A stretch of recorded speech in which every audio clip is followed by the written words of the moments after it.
Autism ஏன் எதுக்கு எப்படின்னு புரியாத பல நோய்களில் ஆட்டிசமும் ஒன்று. இது நோயின்னு சொல்கிறத விட ஒரு குறைபாடுன்னே சொல்லலாம்.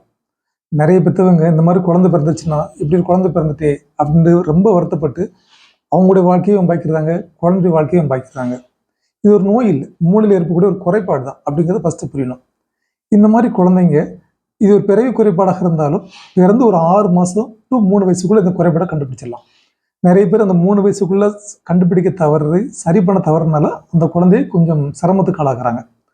இந்த மாதிரி குழந்தைங்க பார்த்தீங்கன்னா ஒரு வெறுத்த பார்வை தான், எதையோ இப்படி பார்த்துட்டே இருப்பாங்க, சரியாக பார்க்க மாட்டாங்க. நீ பேர் சொல்லி சத்தமாக கூப்பிட்டா கூட திரும்பி பார்க்க மாட்டாங்க, மாற்றி மாற்றி பேசுவாங்க. உதாரணம் தண்ணி வேணும்னு கேட்டால் பாத்ரூம் போகணும்னு சொல்லுவாங்க, பாத்ரூம் போகணும்னு சொன்னால் சாப்பாடு தான்னு கேட்பாங்க. இது மாதிரி ஏதாவது மாற்றி மாற்றி பேசுவாங்க, சரியாக அண்டர்ஸ்டாண்ட் பண்ண முடியாது. ஒரு துக்கமான சூழலில் சிரிப்பாங்க, சிரிக்கக்கூடிய சூழலில் அழுவாங்க, சின்ன வலினா கூட ஓன்னு கத்துவாங்க. சில குழந்தைங்க எவ்வளோ வலிச்சாலும் சரிதான், வெளியவே காட்டாது. அதான் ஆட்டிசம் பாதித்த குழந்தைகள் எல்லாம் ஒரே மாதிரியாக இருக்கிறதில்ல, அதை ஃபஸ்ட்டு புரிஞ்சுக்கணும். ஒவ்வொரு குழந்தைகளும் ஒவ்வொரு மாதிரியாக இருக்கிறாங்க. இந்த குழந்தைகளுக்கு சரியான ஒரு பயிற்சி கொடுத்தே இருந்தோம் அப்படின்னா நிச்சயமாக ஓரளவுக்கு அந்த குழந்தைய அதுலேருந்து மீட்டு எடுக்க முடியும்.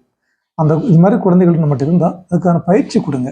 அதை விட்டுட்டு இப்படி இப்படி ஆயிடுச்சேன்னு வெக்ஸ் ஆகி அந்த குழந்தைய வாழ்க்கை வம்பாக்கி நீங்களும் வந்து பெறாதீங்க.